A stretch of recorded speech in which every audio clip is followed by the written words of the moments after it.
উগান্ডার জলা জায়গা থেকে শুরু করে সকিনা মরুভূমির গরম কিংবা নানির বাড়ির পাহাড়, এমন কোনো জায়গা নেই যেখানে আমি শয়তানি করেছি। কিন্তু এইরকম প্রত্যেক জায়গায় যাওয়ার পূর্বে দুই দাদের পরামর্শ এবং পণ্ডিতি করার দক্ষতা অর্জন করতে হবে। এই এপিসোডে আমি আপনাদের পুরা নানির বাড়ি ঘুরে দেখাবো। সকিনা মরুভূমিতে কিংবা আইহাইমার্কা জঙ্গলে অথবা ফাটাফাটি জঙ্গলে কিভাবে চুল পাকনামি করবেন, তার জন্য আমি আপনাদের কিছু নতুন চুল পাকনামি দেখাবো, যা দেখে আপনারা শিহরিত হয়ে যাবেন। কোনো জায়গায় আমরা এমন মাইনকাট চিপায় পড়ি যা অনেকেই এখনো দেখেনি। এবার আমি আপনাদেরকে 2022 সাল থেকে যতগুলো এপিসোড করেছি সব একসাথে দেখাবো।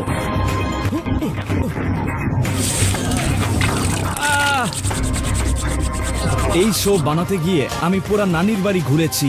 ঝাঁকামেকা গ্রাম, হাম্মাজন জঙ্গল, সাগরবন জঙ্গল, ফাটাফাটি জঙ্গল, সাউথ কানাডা, গাছেরাগা, সকিনা মরুভূমি, খালুর বাড়ি, নানির বাড়ি, মাইনকাচিপা, মঙ্গল গ্রহ, উগান্ডা, শ্বশুর বাড়ি, আরো অনেক জায়গা। এই এপিসোডে অনেক বেশি শয়তানি হতে চলেছে। এই রোমান্টিক জঙ্গলে আমি প্রায় সব ধরনের চুল পাকনামি করেছি, যেখানে টিকে থাকা প্রায় আনপসিবল। অবস্থা সত্যি খুব খারাপ। পাবনায় টিকিট কাটার মতো অবস্থা। ফাইজলামের সর্বনিম্ন যে লিমিট রয়েছে তা অতিক্রম করে দিয়েছি। এটা মনে হয় আমার দেখা সবচেয়ে গরম মরুভূমি। এই দেখুন, আন্দ্রা। আরে আরে আরে, এবার আমি আলাদা আলাদা করে দেখাবো কিভাবে জঙ্গলে ফকিন্নি থেকে মিসকিন হওয়া যায়, কিন্তু সঠিক চুল পাকনামি করলে জঙ্গলে বড়লোক হতে পারবেন। সকিনা মরুভূমির গরম, সাউথ কানাডার ঠান্ডা, ফাটাফাটি গ্রামের আবহাওয়া, অথবা আইহাইমার্কা জঙ্গল। আর আমি শুরু করব আইহাইমার্কা জঙ্গল দিয়ে। এইরকম জঙ্গল দেখে মনে হবে এটা ফিটফাট, কিন্তু ভিতরে ভিতরে এই জঙ্গলটা সদরঘাট। বাস্তবতার সাথে এটার একদমই মিল নেই। এইখানে কোনো ফকিন্নির নাতিরা আসে না বললেই চলে। মেন বাসে স্কেট করতে গিয়ে আমরা এক্স গার্লফ্রেন্ডের চেয়েও ভয়ঙ্কর পরিস্থিতিতে পড়েছি। সাউথ কানাডায় আমি একবার পুরাতন ঝর্ণার সামনে পড়ে যাই। দেখুন, বহুকাল আগে এখান দিয়ে পুরাতন ঝর্ণার পানি প্রবাহিত হতো, কিন্তু এখান থেকে নামবো কি করে? ঠিক আছে, আমাকে এখন নেকামি করে নামতে হবে এখান থেকে। আমি মাঝে মধ্যে এরকম নেকামি করে থাকি। আমাকে সাবধানে নামতে হবে, কারণ নিচে যাওয়াটা মোটেও সহজ নয়। যদি কোনো ভুল হয় তাহলে ওখানে পাতা হারাবেন আপনি, আর কেউ এটা মোটেও চাইবে না। এই জায়গাটা দেখে মনে হচ্ছে এটা খুবই সহজ এখান দিয়ে নামাটা, কিন্তু বাস্তবে এটা একেবারে আলাদা। আমি এই মুহূর্তে মোটেও ভালো জায়গায় নেই। ঝাঁপ দেওয়ার জন্য এটা বেশ খারাপ, তবে আমাকে নিচে নামতেই হবে। চলো যাও যাক। গেছি রে। ম্যান বাসেস খেত করতে গিয়ে প্রত্যেকটা এপিসোডে আমাকে বিপদের নাতির সাথে দেখা করতে হয়। নানির বাড়ির এক জঙ্গলে আমি অজ্ঞানে একটি গর্তের মধ্যে পড়ে গিয়েছিলাম। আরে ও তো পড়ে গেল, ওকে ধরো। এই বাবা, এটা কি হলো? ও তো পড়ে গেল। সিয়াম, তুমি কি ঠিক আছো? আমার ভাগ্য অনেক ভালো ছিল। আমি যেখানে পড়েছি সেটা বেশি গভীর ছিল না, তবে কিছুটা ব্যথা পেয়েছিলাম। হে, আমি ঠিক আছি। এই ধরনের গর্ত সাধারণত প্রাচীনকালে বাথরুমের কাজে ব্যবহার হতো। ক্যামেরাটা দাও তো। হ্যাঁ, ধরেছি। দেখুন, এই মাটিকল কেমন পিছলা হয়ে আছে। আমি শুধু ভাবছি এখান দিয়ে উঠবো কি করে। ওপরে ওঠার কোনো রাস্তাই দেখছি না। আসল ব্যাপারটা কি জানেন? এই লাল মাটির দেওয়ালগুলো খুবই পিচ্ছল হয়ে থাকে।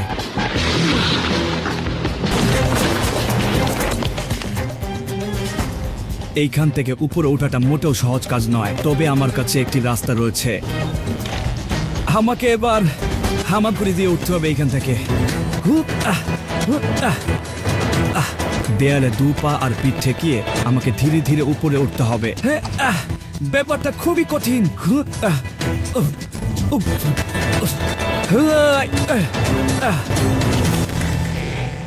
আমি এখন যেই পদ্ধতিতে যাচ্ছি এটাকে বলা হয় টেনটেনায়া উপরে ওঠা।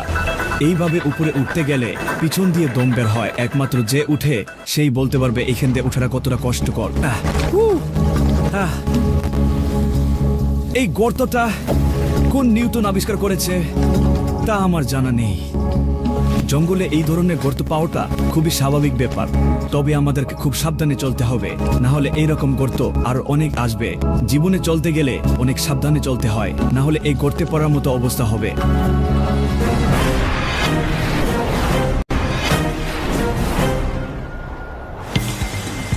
আমি নানির বাড়ি প্রায় সব রকম জায়গায় গিয়েছি, তার মধ্যে জঙ্গলই বেশি। ছোট জঙ্গল, বড় জঙ্গল থেকে শুরু করে প্রায় সব রকম জঙ্গলে আমি সার্ভাইভ করেছি।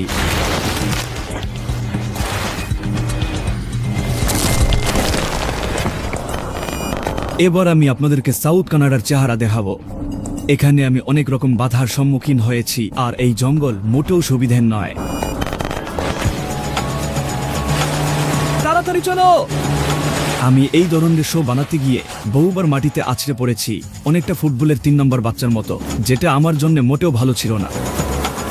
যতবার আমি মাটিতে পড়েছি ততবার আমার জায়গা ছিঁড়ে গেছে, কিন্তু আমাজন জঙ্গলে আমি বাঁচতে বাঁচতে মরে গেছি। আমি গাছ থেকে প্রায় পড়তেই নিয়েছিলাম। দেখুন, এখন আমাকে ওই দিকটায় যেতে হবে, আর ওইখানে ফাঁকা জায়গা দেখা যাচ্ছে, আর আমার ধারণা ওখানে পানি পাওয়া যাবে। চলো এবার নিচে নামা যাক। বাপরে, একটুর জন্য মারা খাইনি। নিচটা কত ভয়ঙ্কর। সাধারণত আমি এপিসোডের শুরুতে ঠেলাকপ্টারে থাকি, আবার কখনো কখনো হেলিকপ্টারেও থাকি, আর বেশিরভাগ ক্ষেত্রে আমাকে ঝাঁপ দিতে হয়। আবার কখনো কখনো লঙ্গি স্যুট দিয়ে ল্যান্ড করতে হয়। জঙ্গলে লঙ্গি স্যুট দিয়ে ল্যান্ড করাটা মোটেও সহজ কাজ না। কানাডার এক জঙ্গলে আমি লঙ্গি স্যুট দিয়ে ল্যান্ড করতে যাই। ল্যান্ড করার সময় জঙ্গলের বড় বড় গাছের আগায় আমি ফেসে যাই। লঙ্গি স্যুট আর তার দড়ি গাছের মধ্যে ফেসে যায়, আর আমাকে বান্দরের নাতির মতো ঝুলে থাকতে হয়। দেখুন এ কি অবস্থা আমার। আমি যদি এখান থেকে পড়ে যাই তাহলে সর্বপ্রথম আমার বুড়িটা হটবে। সব দোষ এই পাজি লঙ্গি স্যুটের। আমি আর কখনো সদরঘাট থেকে আর লঙ্গি কিনবো না। এই সস্তা লুঙ্গির কারণে আজকে আমার এই অবস্থা। নাচতে না জানলে উঠানের দোষ। কিছু একটা হয়ে গেলে সদরঘাটের দোষ দেওয়া ঠিক হবে না, বরং লুঙ্গি স্যুট দিয়ে জঙ্গলে নামাটাই ভুল। আমি কোনো রকম ভাবেই ওইখানটাই যেতে চাই। আমি যেখানে আছি সেখান থেকে পড়লে দেহের হাড়গুলো ছিঁড়ে ফানাফানা হয়ে যাবে। আমি মাটি থেকে প্রায় এতটাই উপরে যেখান থেকে পড়লে আমার ভবিষ্যৎ শেষ। তবে মানুষ যখন ম্যানকার চেপায় পড়ে তখন তার মাথার চান্দিকে ঠান্ডা করে এগিয়ে যাওয়া উচিত। হুই, আহ, আহ, এই, কষ্ট করে হলেও আমি কাছের সেফ জায়গায় পৌঁছে গেছি। কাজটা ভীষণ শক্ত। ভাগ্যিস এই মুহূর্তে বৃষ্টি পড়েনি। যদি বৃষ্টি পড়তো তাহলে এই কাজ করাটা অনেক কঠিন হয়ে যেত। কিন্তু প্রকৃতি কারো ভালো লাগে না, কখন কি হয়ে যায় তা বলা যায় না। আর তাই আপনাকে সবসময় সব রকম পরিস্থিতির জন্য তৈরি থাকতে হবে।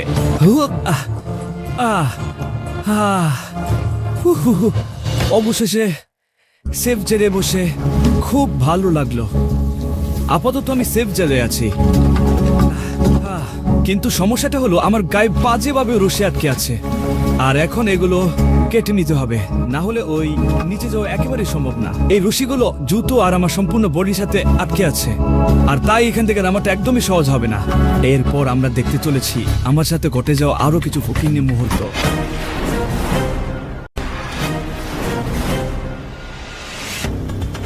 যখনই কনকনে গরমের কথা উঠবে ঠিক তখনই সর্বপ্রথম মরুভূমির কথা আসবে।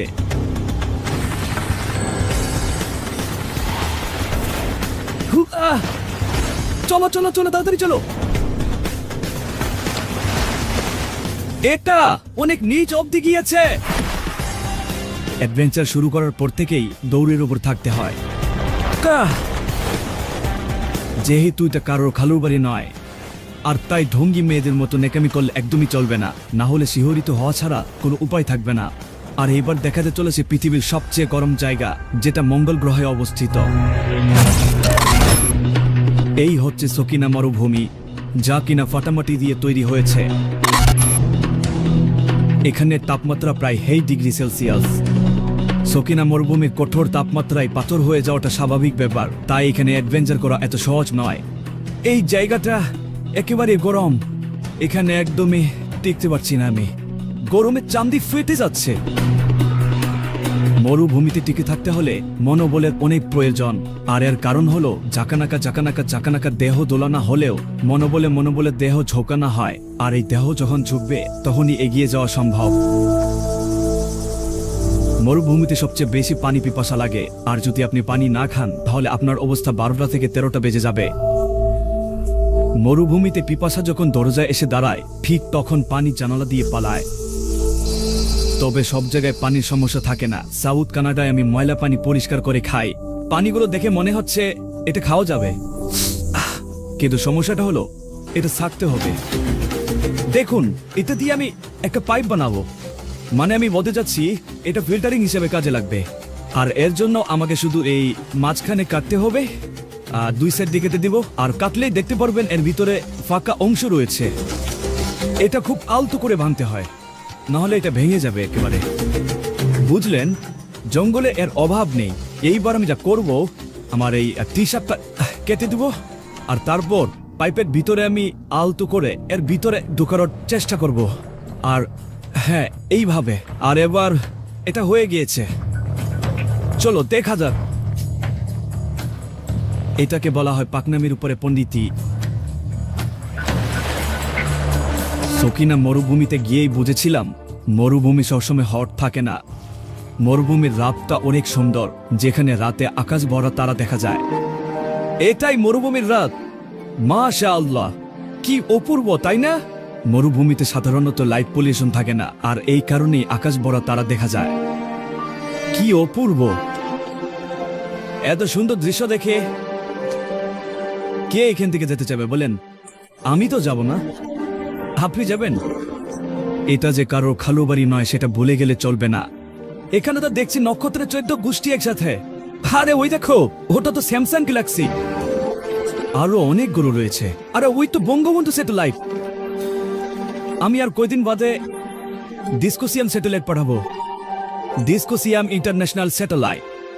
কিন্তু ভাগ্যে সবসময় সুন্দর রাত থাকে না। আমি কখনো সাউথ কানাডার রাতের কথা বলবো না, যেটা আমার লাইফের সবচেয়ে খারাপ রাত ছিল। এই মুহূর্তে আমার যেই অবস্থা তা দেখে মনে হচ্ছে এখন যদি আমি ভিক্ষাও করি কেউ ভিক্ষাও দিবে না। আর সত্যি কথা হলো, এটা আমার জীবনের সবচেয়ে খারাপ রাত হতে চলেছে। বিড়িগুড় ছাড়া কেউ এখানে দেখতে পারবে না, কারণ প্রচুর মশা। সাধারণত আমার যেসব বন্ধুরা বিড়ি খেয়ে থাকে তাদের সাথে আমি একদমই চলি না, কিন্তু এই মুহূর্তে এই মুহূর্তে যদি তারা থাকতো তাহলে আমাকে এতটা কষ্ট করতে হতো না এই মশার জ্বালা থেকে। হতচ্ছাড়া মশা। চুলের এডভেঞ্চার কে করতে বলেছিল? চান্দি খারাপ করার মতো অবস্থা। আর এইবার দেখাতে চলেছি ফাটাফাটি গ্রামের আবহাওয়া। ফাটাফাটি গ্রামের আবহাওয়া জানলে খারাইয়ে মিটে দিতে হবে, বহনেরও টাইম পাওয়া যাবে না। এখানের আবহাওয়া ভীষণ মারাত্মক। তখন সময় ছিল ঘূর্ণিঝড় মুখার। সম্পূর্ণ বাংলাদেশে ঘূর্ণিঝড় মুখার বাতাস চলছিল। এটা 2023 সালের ফাটাফাটি গ্রামের মোটামুটি জঙ্গলের ঘটনা। এই বাতাসে শুধু লুঙ্গি নয়, সবকিছুই উড়ে যায়। বাতাস যেন বেড়েই চলেছে। অতি বাতাসে কোথাও হাহাকার এবং কোথাও হুহুকার হচ্ছিল। এটা ঘূর্ণিঝড় মুখার আইহাই মার্কা চেহারা। এই দিকটাই সাবধানে এসো। অতি বাতাসের দরুন চারদিকের গাছপালা যেন হিল্লা দুল্লা নাচছে। ওইদিকে দেখো, আমাদেরকে ওদিকে যেতে হবে, তবে এখানে প্রচুর বাতাস, তাই সাবধানে এসো। এইবার পানিগুলোকে দেখো, পানিগুলো কিভাবে ড্যান্স করছে। আমার বন্ধুর এক গার্লফ্রেন্ড এইভাবেই ড্যান্স করতো। সম্ভবত এটা ময়ে ময়ে গানের ড্যান্স স্টেপ। সমুদ্র দেখে নোরাপাতির কথা মনে পড়ে যাচ্ছে। হাই গার্মি ড্যান্স স্টেপের মতো পানিগুলো হিল্লে তুলে যাচ্ছে। আমি সত্যি হতাশ। ফাটাফাটি গ্রামের মোটামুটি জঙ্গলের এই অ্যাডভেঞ্চারটা আমার জীবনের সবচেয়ে বড় অ্যাডভেঞ্চার। বাতাসটা যদিও ভয়ঙ্কর ছিল, কিন্তু আমি আর আমার ক্যামেরাম্যান অনেক মজা করেছি। আমি আর আমার ক্যামেরাম্যান আমাদের মনের আনন্দ তামিল, তেলুগু থেকে শুরু করে স্প্যানিশ ভাষা পর্যন্ত সব রকম ভাষা দিয়ে মনের ভাব প্রকাশ করেছি। আনন্দের মুহূর্তগুলো সবসময় আসে না, আর তাই যখন আসে ঠিক তখনই আনন্দ করতে হয়। আর তাই আমি পেট ভরে আনন্দ করি। দেখুন এই গাছগুলো কেমন শয়তানি করছে উপরে ওঠার জন্য। এই ঘূর্ণিঝড় বাতাস এগুলোকে উড়িয়ে নিয়ে যাচ্ছে। ভাগ্যিস লুঙ্গি পরি নাই, এতক্ষণ লুঙ্গি পরলে লুঙ্গি আকাশে থাকতো। তবে জাইঙ্গা থাকলে সমস্যা হতো না, জাইঙ্গাটা সাথেই থাকতো। যাই হোক, এখন পরিস্থিতি খারাপ হওয়ার আগেই আমাদেরকে কেটে পড়তে হবে, না হলে যখন তখন আউ। দুঃখিত, মেয়েদের মতো আউ করলাম। এসব ঢং এখানে চলবে না। মনে রাখবেন, প্রকৃতি আপনার খালু লাগে না, তাই সবসময় সাবধানে থাকবেন। আর এবার চলো আমরাও পানিতে গিয়ে ড্যান্স করি। চাপা ছেড়ে লাভ নাই, আমি ড্যান্স পারি না। যে কোনো পরিস্থিতিতে টিকে থাকার জন্য খাবার ও শেল্টারের প্রয়োজন হয়, আর প্রতিকূল পরিবেশের খাবারগুলো সবসময় সুবিধের হয় না। আরে দেখুন দেখুন, এটা আমি কি পেয়েছি, এই দিকটি পোকা। এ বাবা, এটা কি বিচে দেখতে, এটা খায় কি করে? এটা দেখেই আমার পাতলা পায়খানা চলে আসছে। এটা খাবো কি করে? ঠিক আছে, একটু কষ্ট করে খেতে হবে আর কি। বাপ রে, মেয়েরা চোখ বন্ধ করে নাও। আও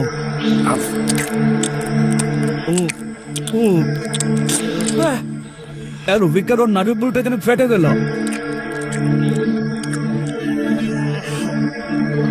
সাধারণত পোকাতে অনেক বেশি প্রোটিন থাকে, কিন্তু এই প্রোটিন খেতে গিয়ে আমি বমি করে দেই, কারণ এটা খেতে একদমই ঝাঁকানাকা নয়।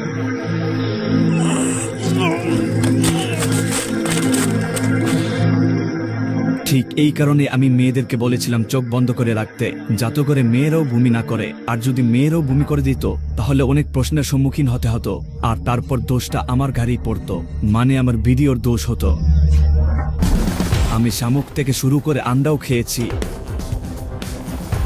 এমনকি ঘাস ফড়িংও বাদ যায়নি আমার হাত থেকে। তবে ভাগ্য ভালো থাকলে সবসময় খারাপ খাবার খেতে হয় না। ফাটাফাটি গ্রামে আমি একবার মাছ শিকার করেছিলাম, আর তারপর মাছটি রান্না করে খেয়েছিলাম। আমরা মাছে ভাতে বাঙালি হলেও ওই দিন আমার কাছে ভাত ছিল না, তবে আমি শুধু মাছ খেয়েছিলাম।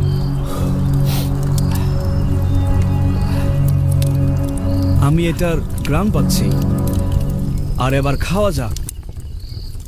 প্রতিকূল পরিবেশে মাছ ফ্রাই করে খাওয়ার মজাই আলাদা। প্রতিকূল পরিবেশে মাঝে মধ্যে আমাদের সাথে এমন ঘটনা ঘটে যা আমাদের মনকে অনেক আনন্দ করে তোলে। মেন ভার্সেস ক্ষেত করতে গিয়ে আমার সাথে অনেক ভালো ঘটনাও ঘটেছে। বন্য পরিবেশে আমি একবার একটি বিড়াল ছানা পাই, যেটা দেখতে অনেক সুন্দর ছিল।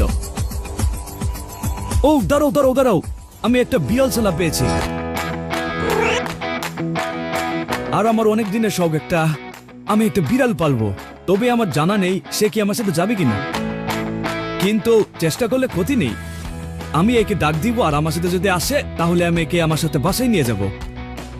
দেখা যাক, ট্রাই করে। হেই বিড়াল ছানা, এদিকে আয় বাবা, এদিকে আয়। দারুণ, সে আসছে। ও তুমি ভালো বিড়াল। এই তো কিউটের ডিব্বা, এদিকে আসো, এদিকে আসো। এই তো গুড বয়। হ্যাঁ, এর মানে এটা আমার বিড়াল। এর মানে এটা আমার সাথে যাওয়ার জন্য প্রস্তুত, এবং এটা আমি উপহার স্বরূপ পেয়েছি। হ্যাঁ, আমার স্বপ্ন পূরণ হয়েছে তাহলে। আর এটাই অ্যাডভেঞ্চার আমাকে গিফট দিয়েছে। আমি এটাকে এক্ষুনি বাসায় নিয়ে যাব। আমার স্বপ্নও পূরণ হলো। তুমি কি আমার সাথে যাবে? সে যাওয়ার জন্য রাজি। এটাই হচ্ছে মেন ভার্সেস ক্ষেতের অনুষ্ঠান, যার মাধ্যমে আমি আপনাদের অনেক ভালোবাসা পেয়েছি। আর আজকের এপিসোডটা এই পর্যন্তই। এমন শো দেখার জন্য ডিসকোসিয়াম ইউটিউব চ্যানেল সাবস্ক্রাইব করুন। সুতরাং আল্লাহ হাফেজ বন্ধুরা।